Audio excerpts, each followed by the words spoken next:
Love me.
Dia sumber pengharapan di sepanjang hidupku.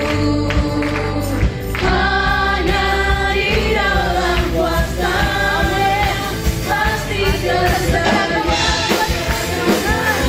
Hatiku selamanya.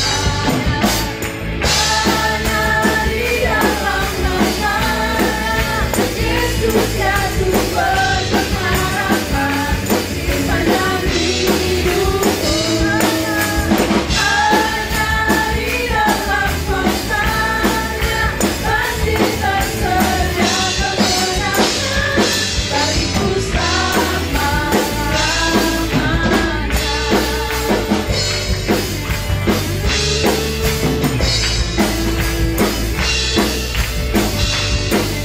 Sama-sama kita katakan dalam namanya. Dalam namanya ada pengharapan. Dalam kuasa-Nya kemenangan. Haleluya. Haleluya. Kau berikan kemenangan bagi kami Tuhan. Terima kasih Tuhan Yesus. Puji Tuhan.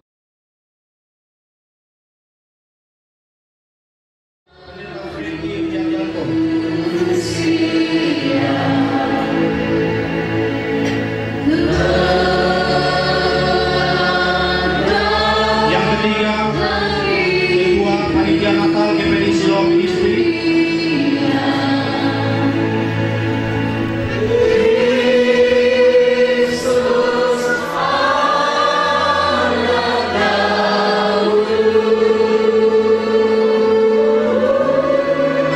Yang keempat, Kepala GPI Desania Ibu Pendeta Firdosa Karamon.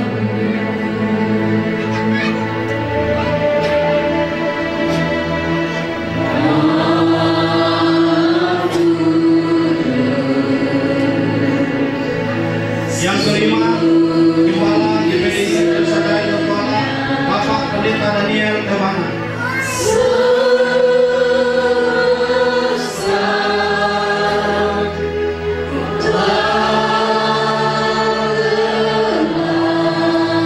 Yang keenam, Kepala GKSS Jemaat Yesus Haji atau yang mewakili.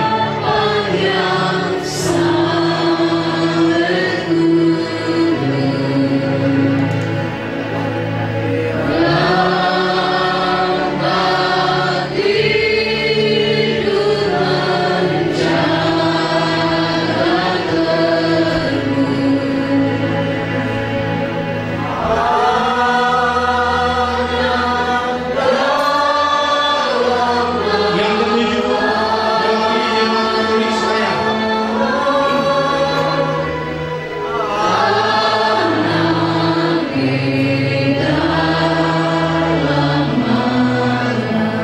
Yang kedelapan, Gembala GKSS Jemaat Tongke-Tongke atau yang mewakili.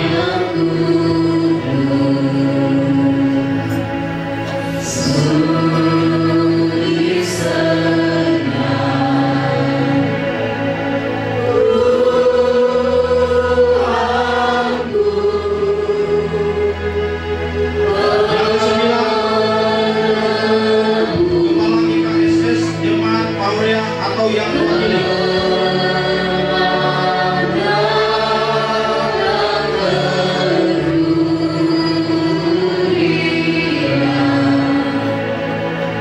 Yang ke-10,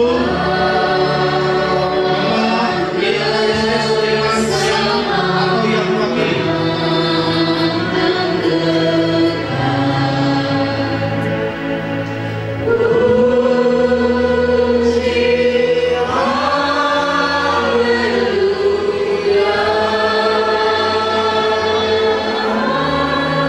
Yang ke-11, Kepala GKSS Jemaat Batam Kata atau yang mewakili.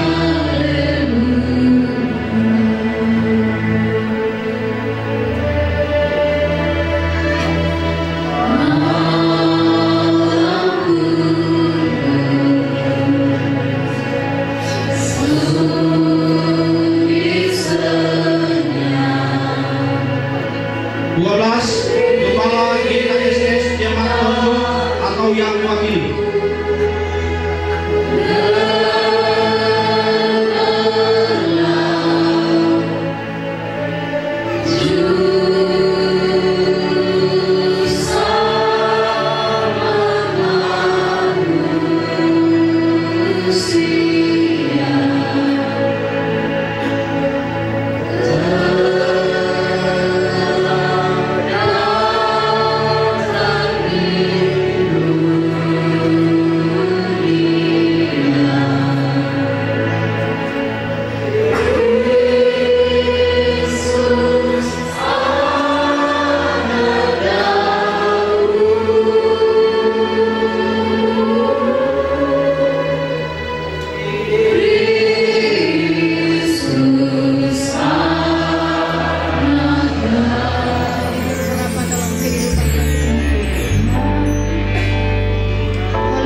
percaya Engkau sumber kekuatan, sumber pengharapan, sumber kedamaian. Satu-satunya yang kuat gagal, satu-satunya yang ku percaya. Engkau Tuhan memberkati, Tuhan menyembuhku, Tuhan memulihku. Engkau Tuhan memberkati, Tuhan penyembuhku, Tuhan memulihku.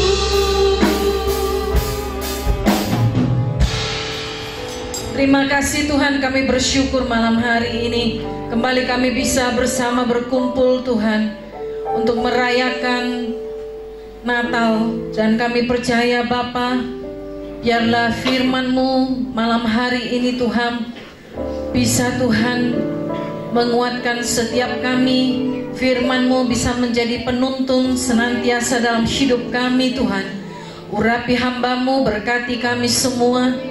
Dan biarlah firman-Mu menjadi bibit yang unggul yang akan bertumbuh dalam kehidupan kami dan berbuah-buah untuk kemuliaan-Mu. Terima kasih Bapa, kami sambut firman-Mu di dalam nama Tuhan kami Yesus Kristus. Kami berdoa. Amin. Silakan duduk. Shalom. Puji nama Tuhan. Sesuai tema kita, siap sedialah baik atau tidak baik waktunya.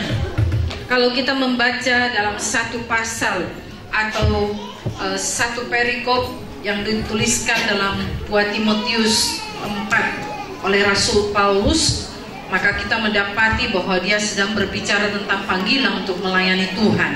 Jadi buat apa saya melayani? Saudara, mungkin mereka berpikir ini cocok untuk orang sekolah Alkitab. Inilah kesalahan pengertian orang Kristen. Melayani itu bukan hanya khotbah di mimbar, main musik, atau nyanyi, saudara ya. Tapi di luar daripada itu, kita tetap bisa melayani Tuhan, membawa kabar baik, kabar keselamatan tentang Yesus, ya, di mana kita bersaksi, saudaraku, dan menjadi saksi. Bersaksi itu pembawa beritanya. Kalau menjadi saksi, dia jadi berita, saudaraku, ya, dengan apa yang dia lakukan, saudaraku. Nah, kita melihat Paulus juga menjadi berita. Orang tercengang-cengang kepada dia, tercengang-cengang melihat Paulus, ya, pada saat dia bertobat, dia menjadi berita banyak orang. Bukannya orang ini dulu yang membinasakan umat Tuhan, ya, tapi sekarang memberitakan tentang Yesus. Saudara dikasih Tuhan, dalam Kisah Para Rasul 9 ayat yang ke-21, di sana dikatakan semua orang yang mendengar hal itu heran dan berkata, bukankah dia ini yang di Yerusalem mau membinasakan? Ya, saudaraku, barang siapa yang memanggil nama Yesus itu, dan bukankah dia datang ke sini dengan maksud untuk menangkap dan membawa mereka ke hadapan imam-imam kepala? Orang yang menjadi saksi selalu ada perubahan yang lebih baik dalam hidupnya, saudaraku. Kalau dulu Paulus itu pembunuh, pembinasa, saudaraku, orang-orang yang mengikut jalan Tuhan. Tapi sekarang Paulus berbeda, saudara. Makanya saudara yang dikasihi Tuhan, Paulus tidak hanya bersaksi, tapi dia sendiri menjadi saksi, ya. Orang yang menjadi saksi itu bisa membawa pengaruh yang besar. Kenapa saya katakan seperti itu, saudara? Seharusnya orang Kristen bisa membawa pengaruh yang besar untuk dunia ini, saudara. Paulus di dalam Kisah Para Rasul 9 ayat 22, di sana dikatakan, akan tetapi Saulus semakin besar pengaruhnya dan ia membingungkan orang-orang Yahudi yang tinggal di Damsyik karena ia membuktikan bahwa Yesus adalah Mesias.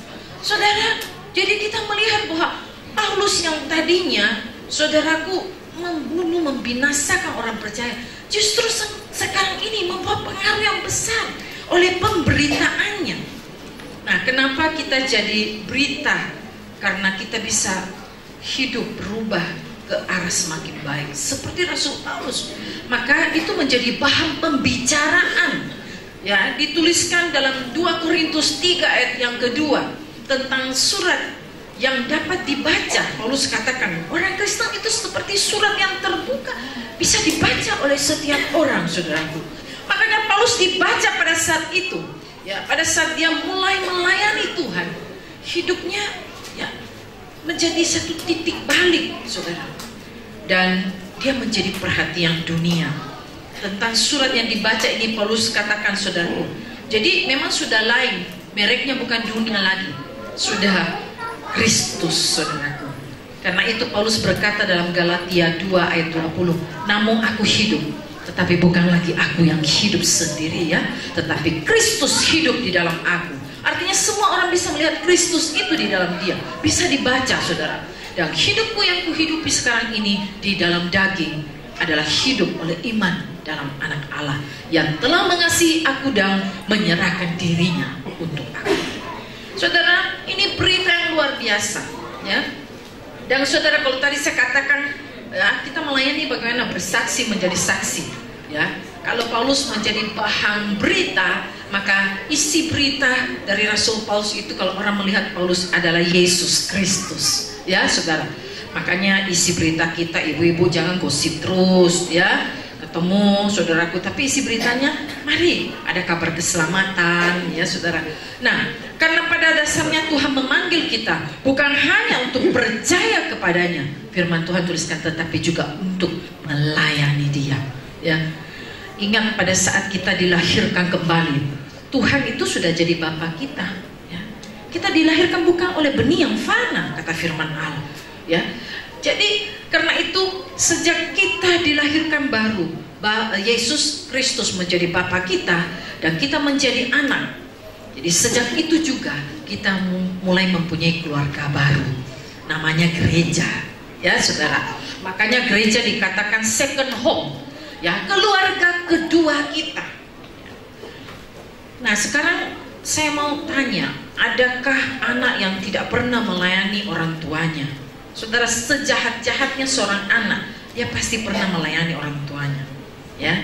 Ambilkah minum kah, ambilkah makan kah, saudaraku, ya.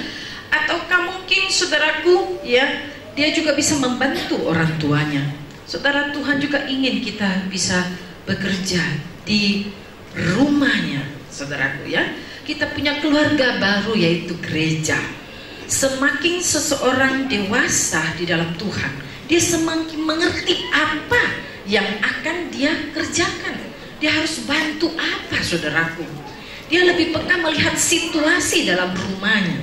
Nah, kalau gereja kita menjadi rumah, ya, atau keluarga kedua kita, maka saudaraku, tentu kita bisa peka untuk melihat orang tua rohani kita itulah Bapak Ibu Gembala, saudara, ya, setelah Tuhan, ya. Bapak yang tidak kelihatan itu Yesus Kristus, Tuhan, ya, saudaraku. Tapi Bapak Ibu yang kelihatan itu dalam keluarga kedua kita atau gereja ini adalah Bapak Ibu Gembala. Nah, saudara, harus kita bisa membantu menata rumah Tuhan kah, saudaraku. Luar biasa, ya, tadi saya melihat, wah, saya masuk, ada perubahan besar dari waktu sebelum saya datang, saudaraku. Saya melihat, wah, luar biasa, saudaraku. Tim musik yang memberkati, ya, tadi yang sudah saya merasa sangat diberkati pada saat saya menyembah di bawah, saudaraku. Puji nama Tuhan, ya. Di sini kita melihat harus kita bisa membantu menata, ya, segala sesuatu dalam rumah Tuhan, saudara. Memperbaiki apa yang rusak, bukan malah merusak, ya. Nah, saudara, karena itu ada sebuah artikel menuliskan ada 6 macam jemaat. Yang pertama, jemaat penopang. Jemaat penopang ini, saudaraku, dia datang dengan teratur beribadah dan menyembah di gereja, ya. Dia memberi waktu, tenaga, pikiran, uang, ya. Nah, jemaat yang kedua adalah jemaat spesial. Dia menolong gereja kalau dibutuhkan, tapi belum tentu dia pergi ke gereja, ya, saudara. Kemudian jemaat yang ketiga itu jemaat butuh. Nanti mau baptis, perkataan nikah, ya, saudaraku, atau ada acara kematian, entah dia yang mengadakan acara itu atau dia yang diupacarai, ya. Dan kemudian saudaraku, jemaat tahunan hadir pada waktu Paskah, hadir pada waktu Natal, ya saudaraku. Dan kemudian yang kelima adalah jemaat spong, jemaat karet busa, ya, jemaat yang menyerap semua berkat dan fasilitas yang disediakan gereja tanpa mau memberikannya kembali. Dan yang terakhir adalah jemaat perusak, tukang berantem, tukang kritik, saudaraku, cari masalah, ya. Nah, di sini kita melihat Tuhan mau supaya setiap kita yang sudah percaya kepada Tuhan bisa menjadi berkat, ya. Tidak menjadikan gereja sumber berkat saja, tetapi bisa membawa berkat ke dalam rumah Tuhan.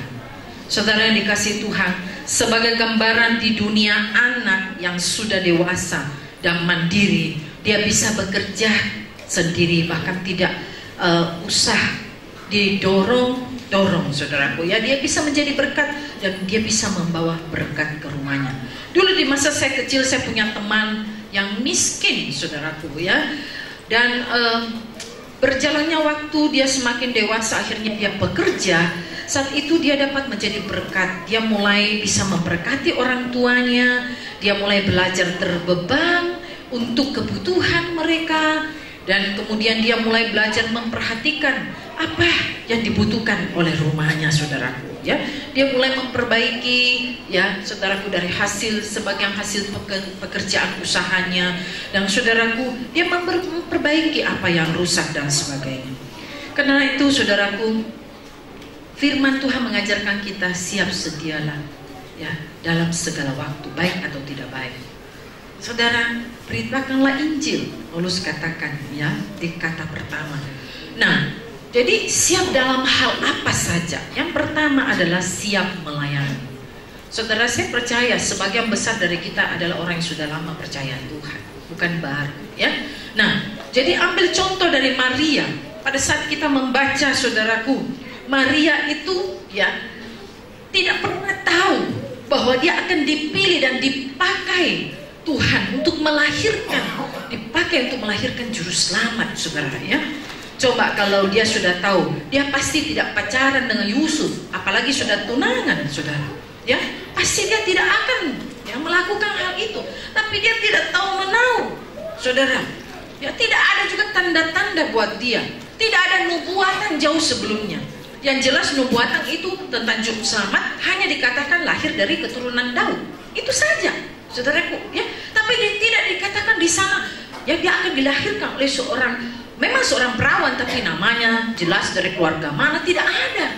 Makanya, saudaraku, tiba-tiba saja Maria ini didatangi oleh malaikat Tuhan, ya. Di dalam Lukas pertama ayat 26 sampai 34 itu diceritakan, ya, bagaimana malaikat Jibril tiba-tiba muncul di hadapan dia, saudaraku. Dan dikatakan kepada Maria bahwa dia akan melahirkan juru selamat. Saudara, Maria kaget. Bagaimana bisa Maria berpikir begitu, ya? Wah, saudara, kita coba lihat dulu ayatnya dalam Lukas pertama ayat yang ke-26. Lukas pasal pertama ayat yang ke-26. Dalam bulan yang ke-6 Allah menyuruh malaikat Jibril pergi ke sebuah kota di Galilea bernama Nazaret kepada seorang perawan yang bertunangan dengan seorang bernama Yusuf dari keluarga Daud. Nama perawan itu Maria. Nah, saudara, di sini kita melihat ketika malaikat itu masuk ke rumah Maria, ia berkata, "Salam, hai engkau yang dikaruniai, Tuhan menyertai engkau." Maria terkejut mendengar perkataan itu, lalu bertanya di dalam hatinya, "Apa arti salam itu?"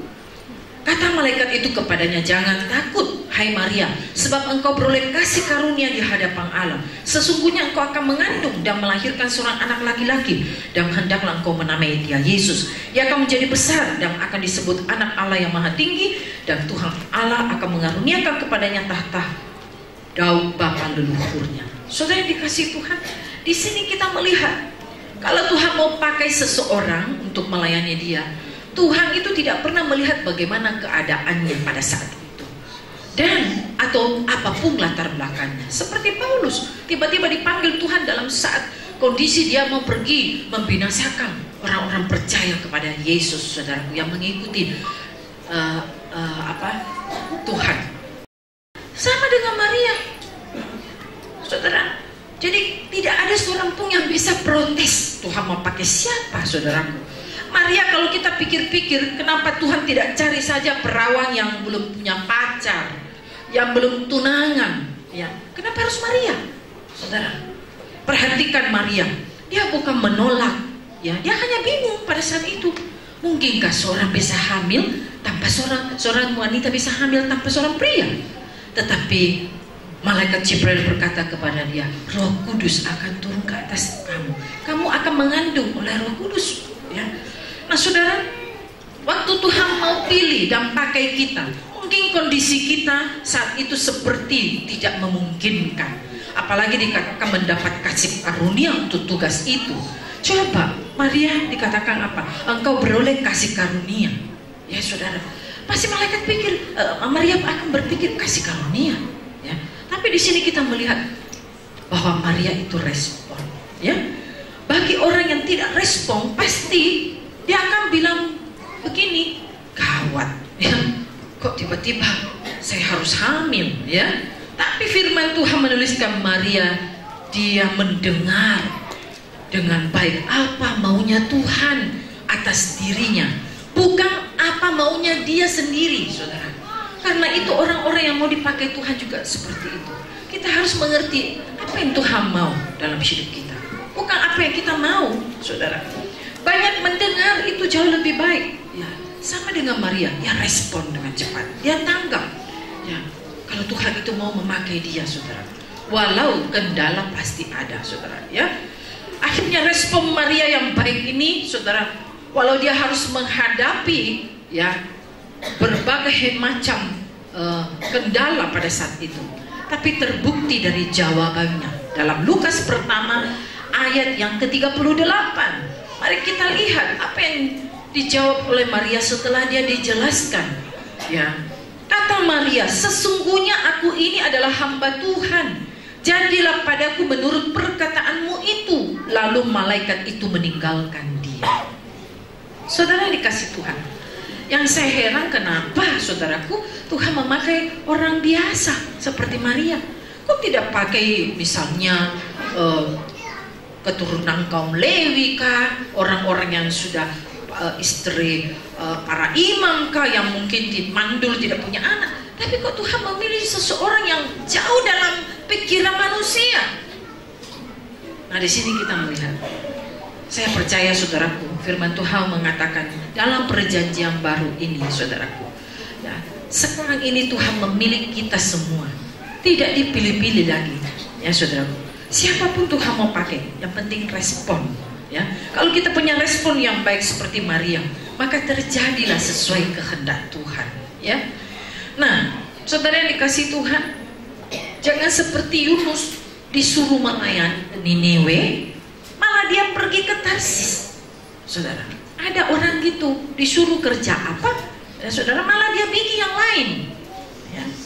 Kalau melayani, lakukan segala sesuatu dengan tidak bersungut-sungut, kata firman Tuhan, ya, tapi penuh kerelaan hati supaya diberkati, ya. Nah, jadi yang pertama adalah siap melayani, saudara. Makanya kalau Bapak Gembala, Ibu Gembala perintahkan kita sesuatu, suruh sesuatu, lakukan, saudara, ya. Nah, makanya jemaat itu seperti anak Tuhan. Saya merasa bersyukur 2-3 beberapa anak Tuhan yang betul-betul sungguh-sungguh melayani, sungguh-sungguh respon itu, ya, jauh lebih sukacita daripada banyak anak-anak, ya saudaraku, yang bikin masalah mungkin dalam gereja, ya saudara yang dikasih Tuhan. Jadi kalau bukan jadi anak, biasa jadi onak. Yang tahu onak, duri. Nah itu saudara, duri dalam daging, ya. Jadi kita mulai dewasa menjadi anak Tuhan.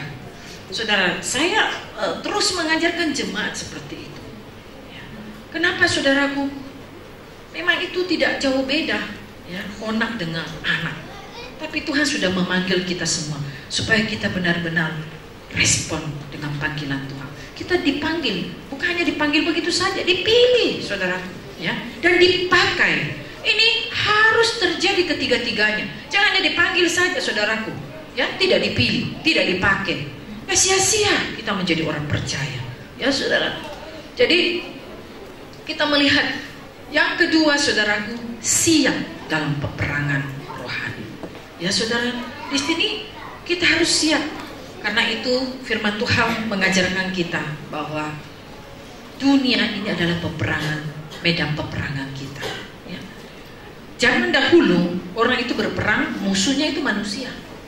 Makanya kita lihat bangsa Israel, pada saat mereka mulai tidak sungguh-sungguh, mereka mulai berdosa, meninggalkan Tuhan dan sebagainya, Tuhan memperhadapkan mereka dengan apa? Musuh. Ya.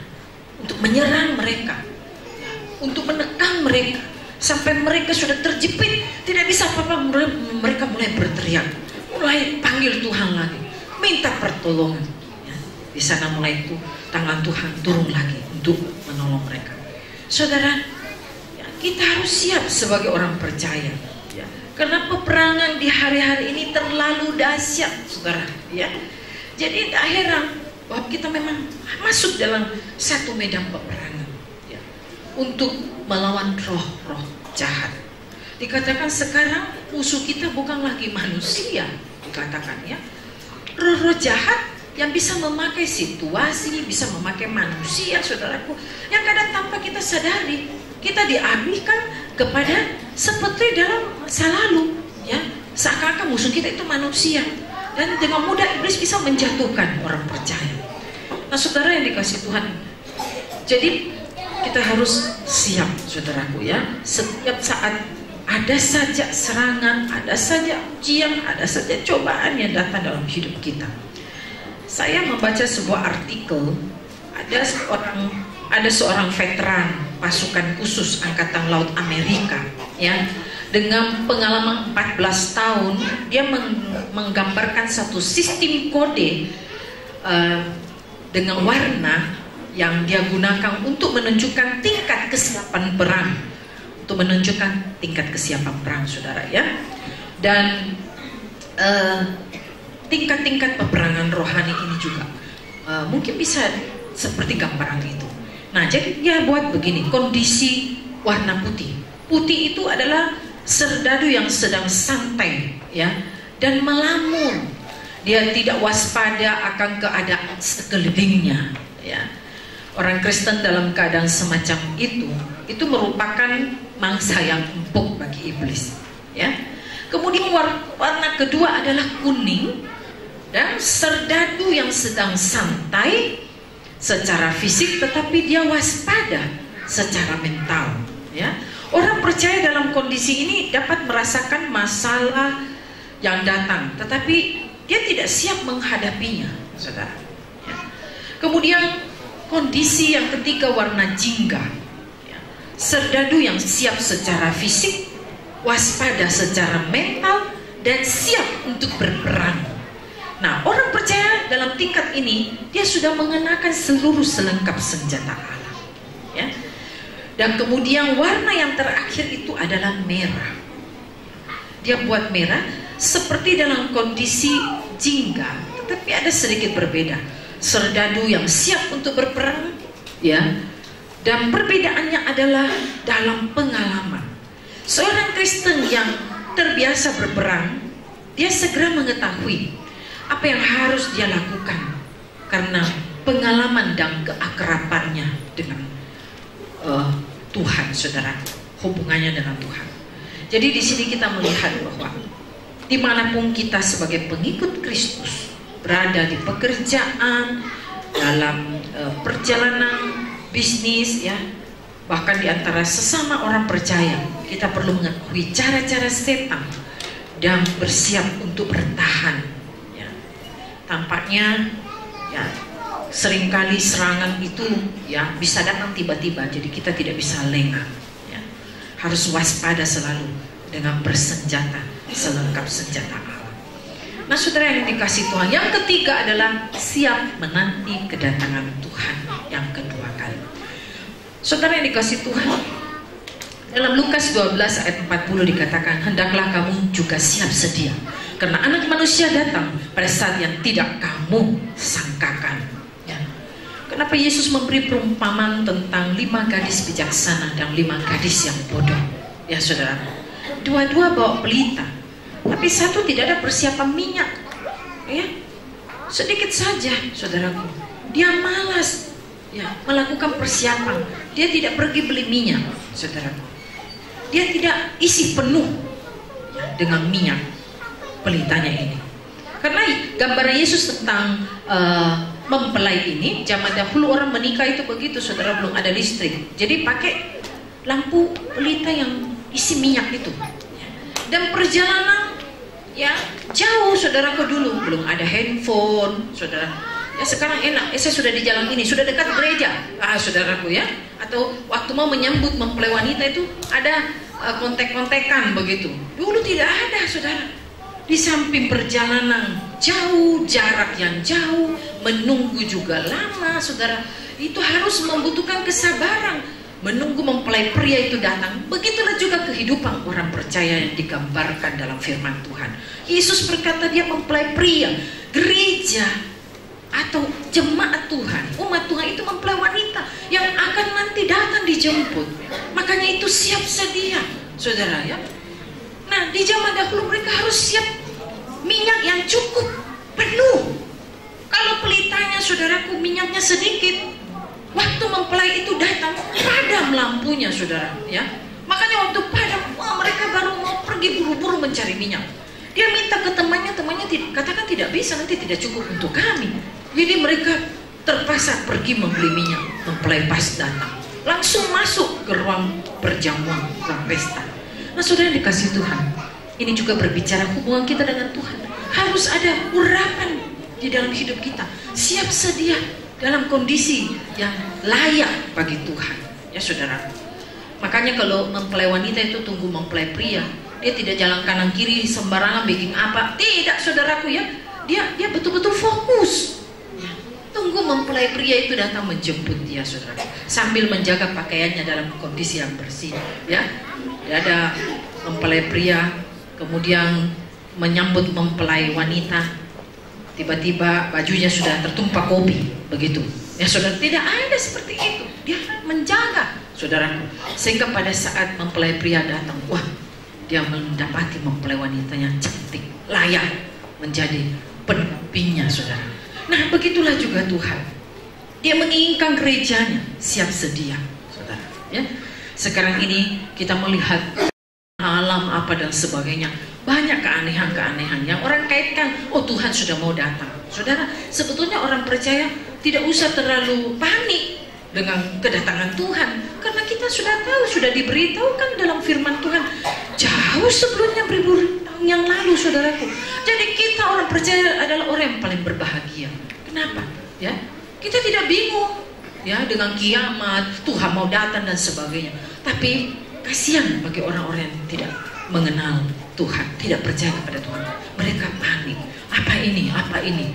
Ya, ada sesuatu terjadi menggoncangkan dunia, saudara. Mereka juga tidak tenang hidupnya. Tetapi sebagai orang percaya, Tuhan katakan kita siap saja. Ya, ada satu kisah yang menarik. Ada sepasang kekasih, saudaraku, ya, yang mereka saling berjanji. Nah, suatu malam, saudaraku, sang pria ini dia harus pergi ke negeri jauh, ya, untuk bisa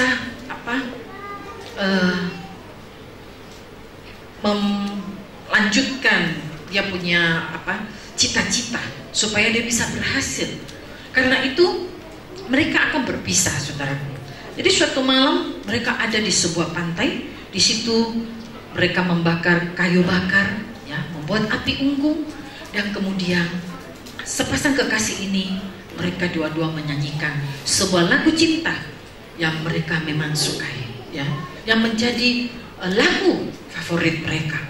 Dan di malam itu sang pria berjanji kepada sang wanita pacarnya, dia katakan, saya akan kembali nanti menjemput kamu, ya, di tempat ini juga.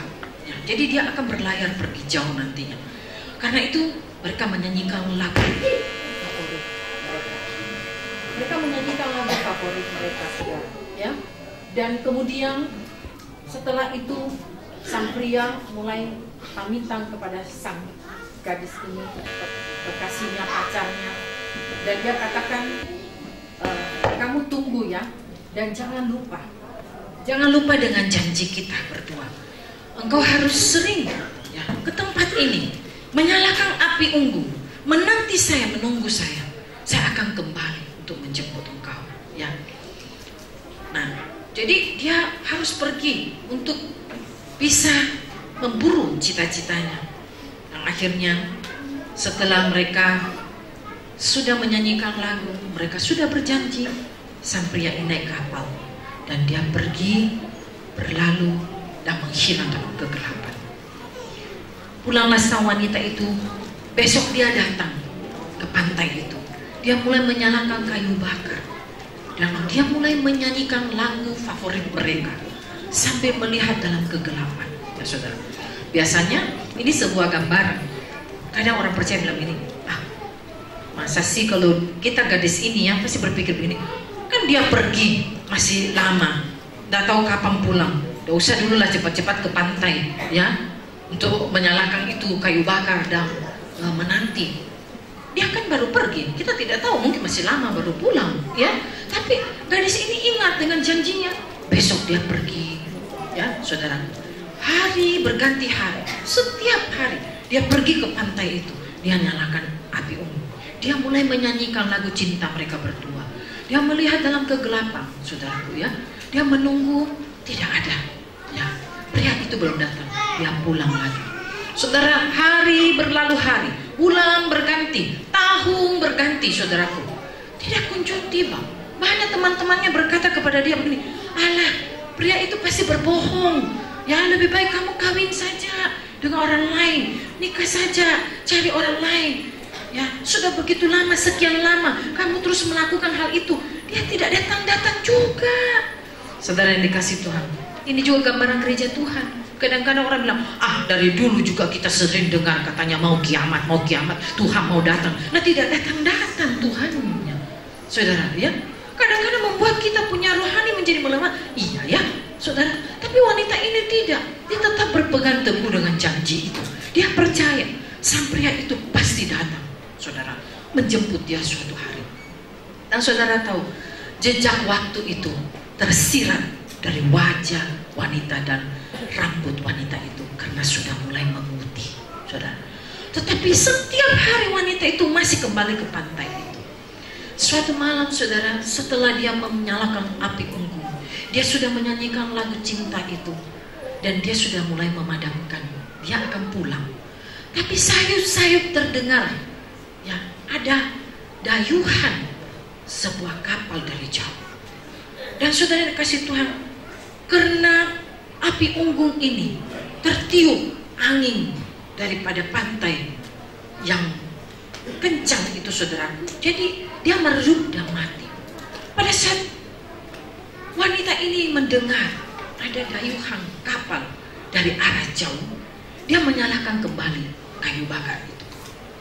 Dan kemudian dia mulai menyanyikan lagu cinta itu lagi. Dan perlahan-lahan dia mendengar suara kapal itu seperti semakin mendekat. Dia tetap menyanyi, saudara. Ya. Dia tetap melantungkan lagu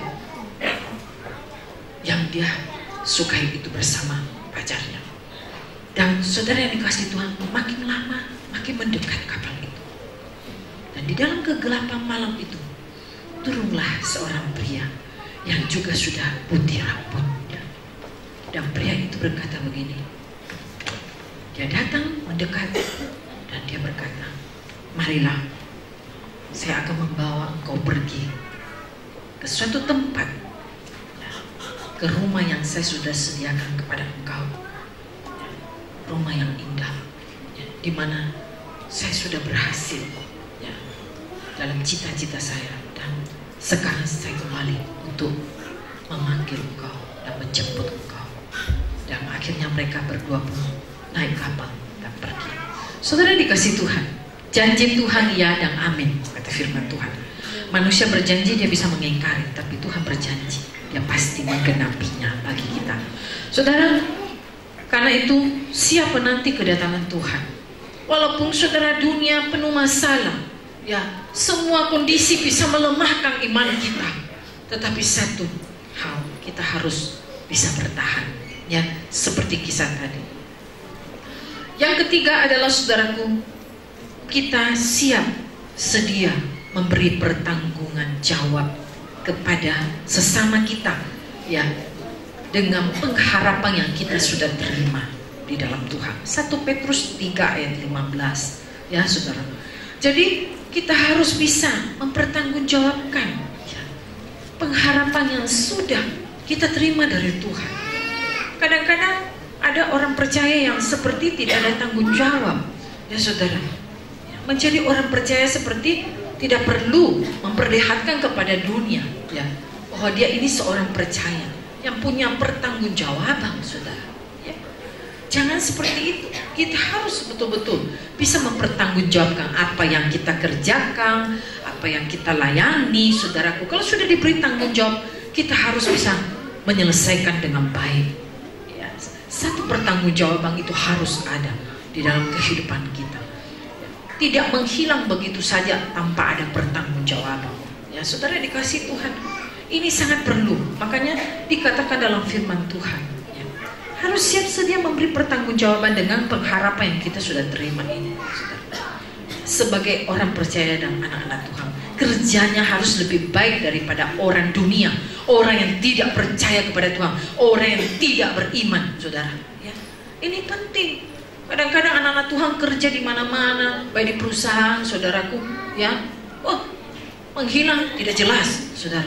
Tanggung jawabnya tidak diselesaikan. Kok gitu, saudara? Makanya ini penting, pertanggungjawaban itu kepada sesama kita juga ada selain kepada Tuhan, ya saudara. Makanya kalau hari Minggu saya berkhotbah, saya sering juga ke LP, saudaraku, ya, melayani. Kadang saudara, saya melihat jarang itu orang Kristen, ya, mereka itu masuk penjara karena membunuh, ada, ya, tapi tidak begitu banyak. Yang paling banyak apa? Korupsi, saudaraku, mencuri. Wah, nah jadi bagaimana kita bisa mempertanggungjawabkan pengharapan yang kita sudah terima kepada Tuhan? Nah, kemudian saudara yang dikasih Tuhan, siap yang terakhir sebetulnya banyak, ya. Kalau saya bahas nanti kita pulang jam 12. Bagaimana? ya sudah, saya singkat saja, saudaraku, ya. Siap yang terakhir adalah siap pada saat dipanggil. Tadi siap dipanggil untuk melayani. Nah, siap dipanggil juga pada waktu, saudaraku, kita kembali ke rumah Bapa. Ini makanya orang yang percaya kepada Tuhan itu, ya, dia tidak terlalu risau, saudaraku, ya, dengan apa yang namanya hidup mati. Paulus saja berkata apa? Kalau saya harus hidup, berarti saya hidup bagi Kristus. Mati pun keuntungan, saudara. Ya, karena dia tahu hidup mati di tangan Tuhan. Ya, makanya saudaraku, ya, kita melihat bahwa siap sedia. Ya, bagaimana kehendak Tuhan mau jadi atas kita, sama dengan Maria. Dia berkata, jadilah sesuai kehendak Tuhan.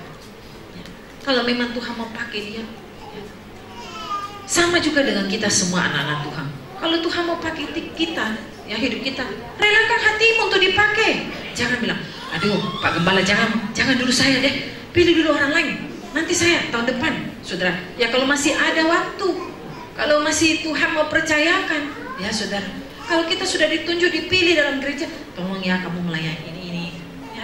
Mari kita terima dengan sukacita. Dan saya percaya berkat Tuhan pasti akan turun atas kita semua. Amin. Tuhan memberkati kita semua. Mari kita sama-sama bangkit berdiri.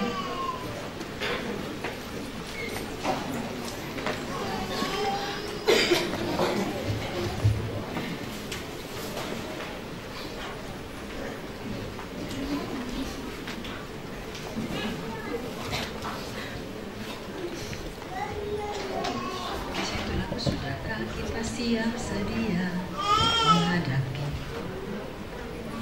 Yesus? Ya saudara, kita angkat lagu ini biar menjadi doa kita bersama, ya, untuk mengangkat kita semua, untuk mengangkat kita semua yang sungguh-sungguh berharap padanya. Mari kita sembah Yesus. Sembah Yesus, ya Raja, di hadapan tata kemuliaan yang kudus. Selama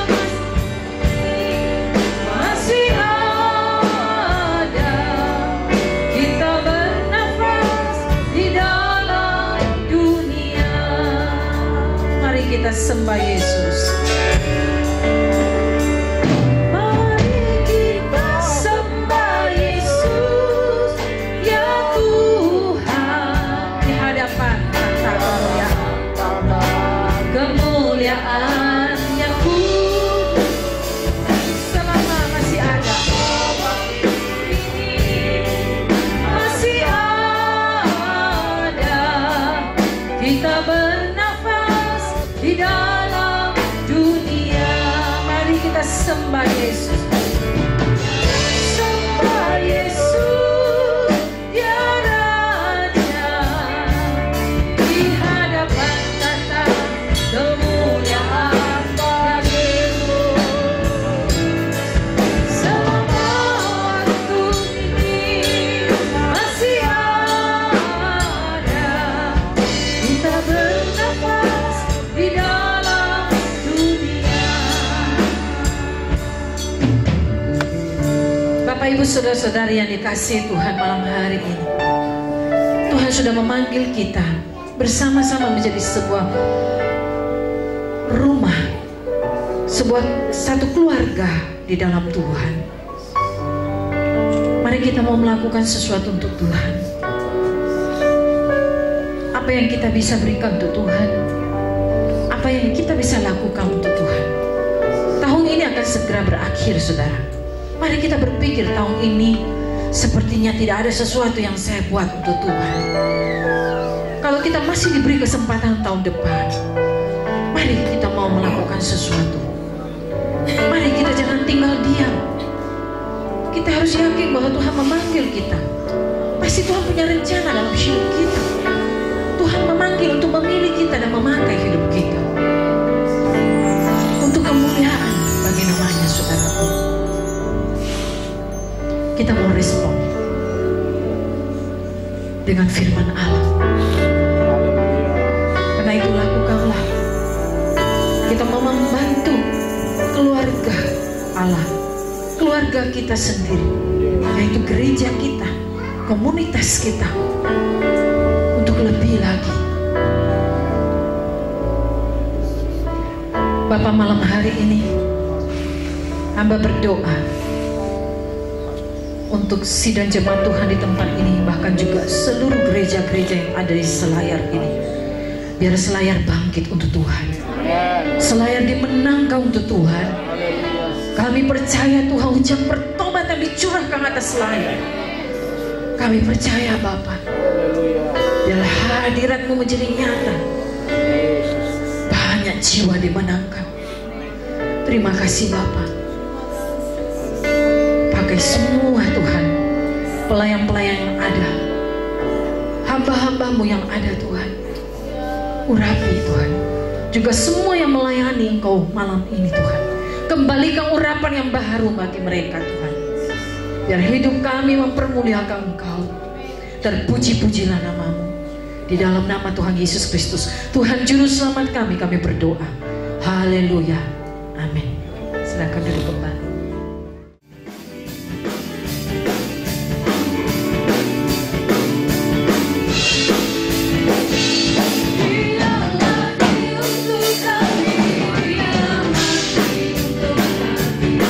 Yeah.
memberkati setiap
cinta kasih dari Tuhan kita Yesus Kristus dalam kekuatan persekutuan Allah Roh Kudus